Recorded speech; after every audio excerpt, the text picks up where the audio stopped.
Alright guys, made a little bit of progress here. My new clutch master cylinder showed up today, so I got that put in. And then was able to get the pedals 100% completed inside. Almost looks factory.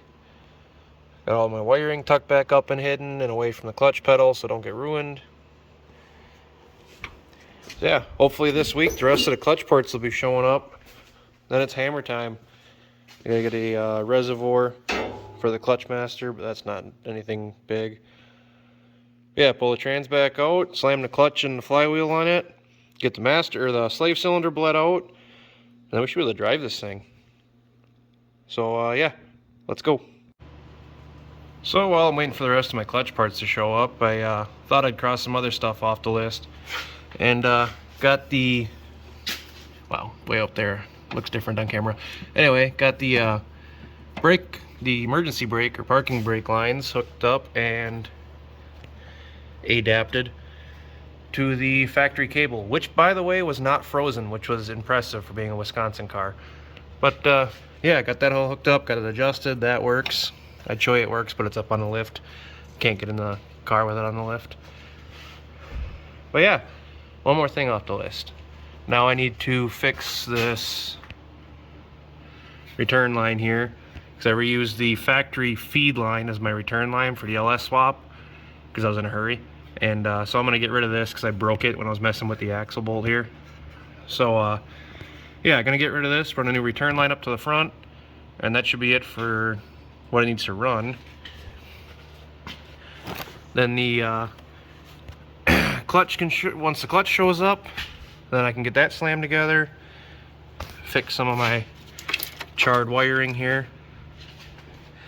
Getting really close to being able to drive this thing. To pardon the noise, had to bust out the turbo heater. The old Modine wasn't quite keeping up with -8 degrees outside.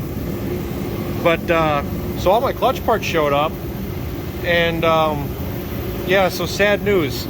I did not realize that an NV3500 with an external slave and one with an internal slave had different case halves. That don't work on there. So what I'm going to have to do now, since four-wheel drive ones are a lot easier to find than two-wheel drive ones, and this is out of a half-ton, so it's a little bit heavier duty on the inside than an S10 one, I'm going to have to find another one that has the internal slave front case half and change that out. So yeah, that'll be interesting. So we ended up getting kind of lucky. Nakusa actually had a two-wheel drive one in stock out of an S10. I think the internals aren't quite as strong as the half-ton ones. I could be wrong, they could be the same. But yeah, for the sake of getting the car on the road, we're just going to slam this in there and we'll hang on to this one for extras. So yeah, let's get her together. Never fails. If it's not one thing, it's another. You know, got the new transmission here. Got my internal slave cylinder, that worked perfect. Got my flywheel put up in the car here. You know, that worked out good. Notice these little dowel pins right here for aligning the pressure plate.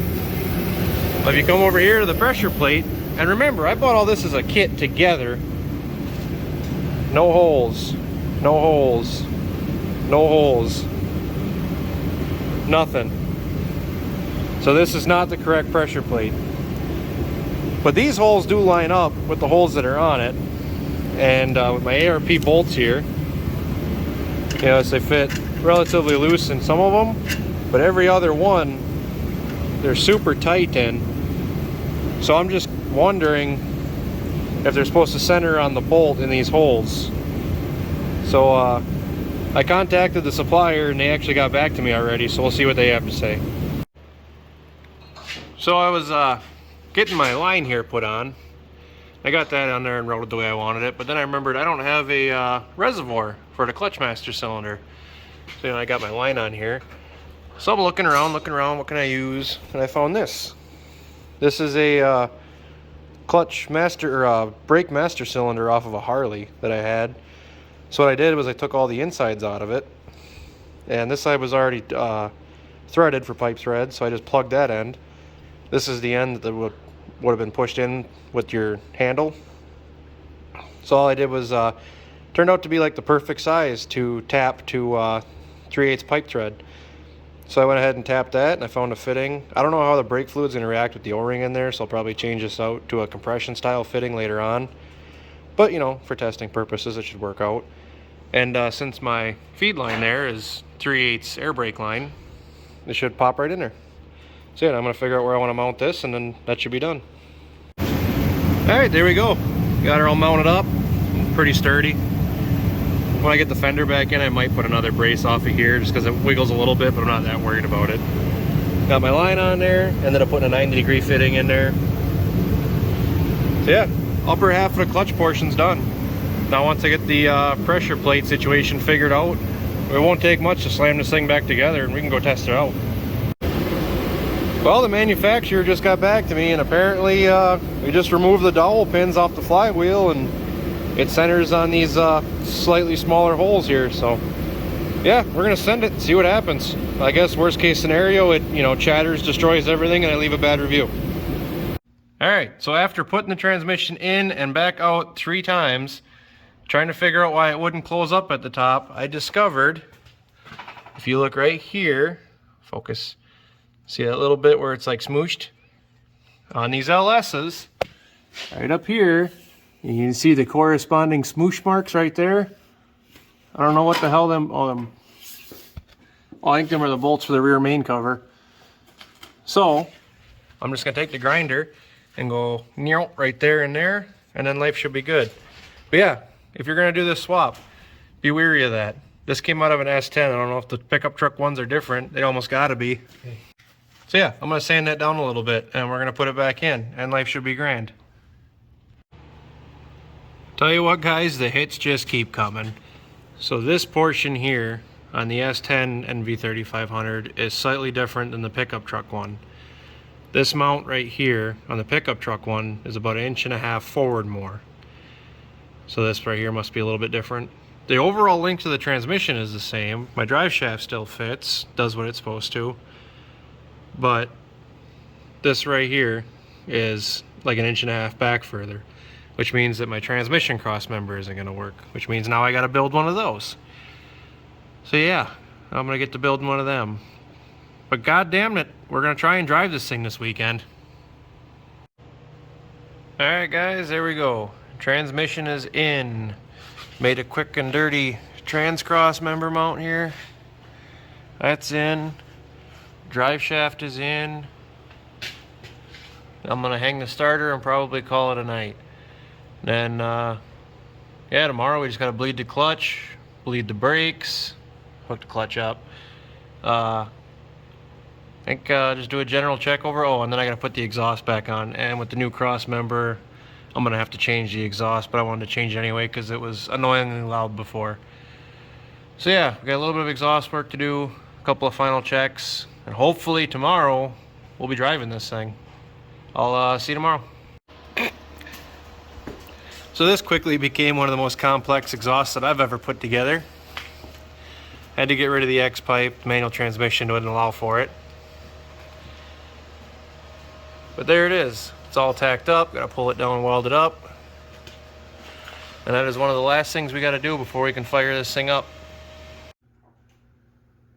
Alright guys, there we go. Exhaust is done. Got my clutch line routed, tied up. I got it wrapped up in this thermal heat barrier stuff, kind of protect it from the exhaust. And kind of a rat's nest of stuff going on up there, but whatever, it's tied up out of the way. This side's done. Everything clears, nothing hits. Should sound pretty good. Probably going to be a little obnoxious, but whatever. That's the point of an LS swap, right? Look at me. So yeah, that's all done.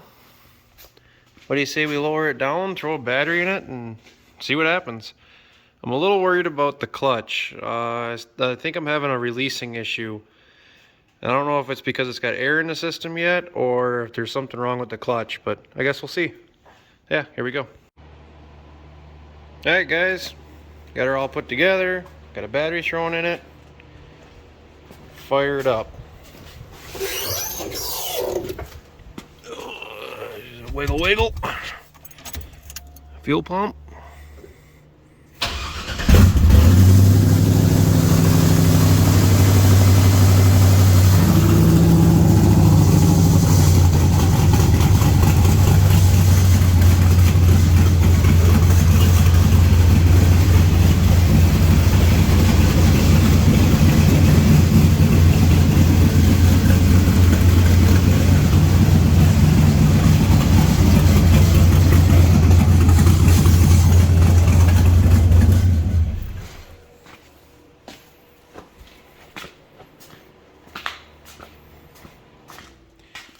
Looks like I got a little bit of a gas leak to attend to.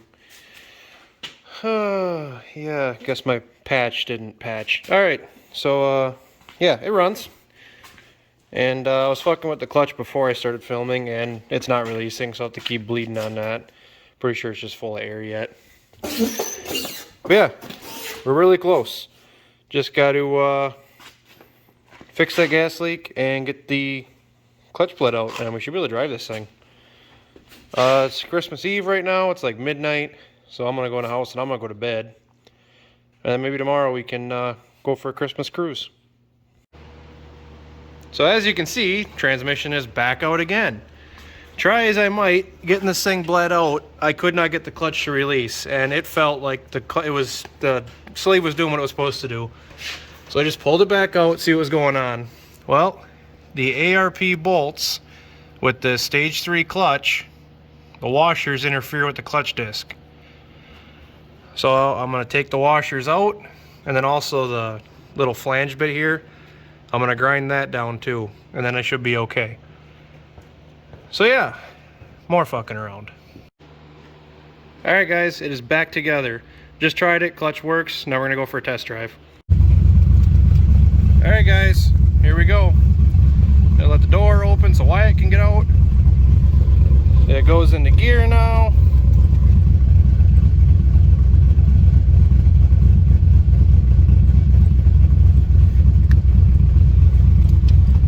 First gear.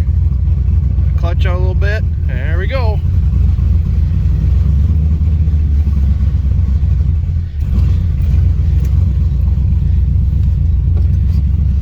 Brakes work. Make sure my garage door closes because it is cold out here and I don't want to be heating the outdoors.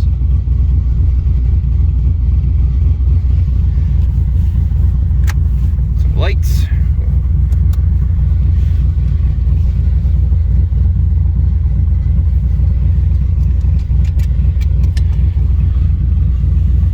Alright, I'm gonna have to put you down for a little bit because I can't do this with just one hand.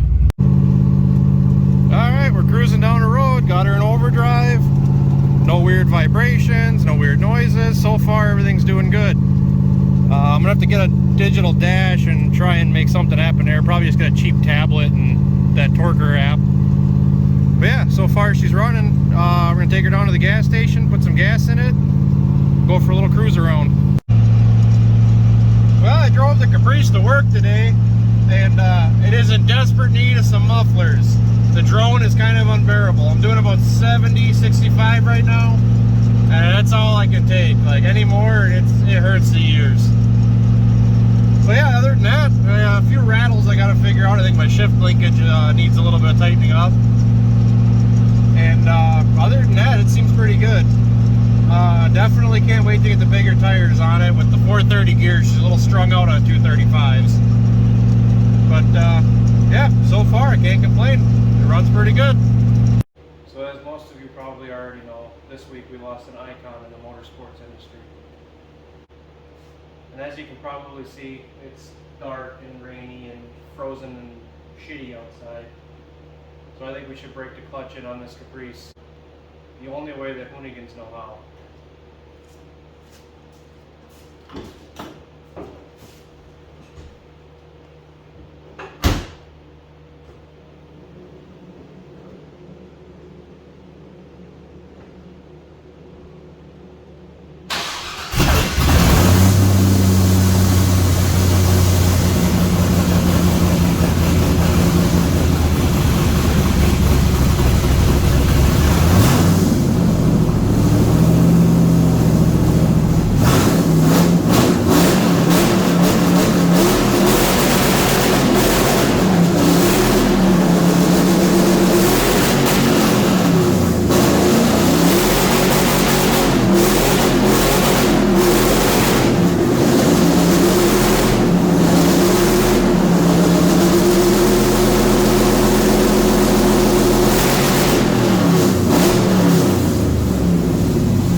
now that I'm sure the cops are on their way, I'm gonna call that a video. Thanks you guys for watching.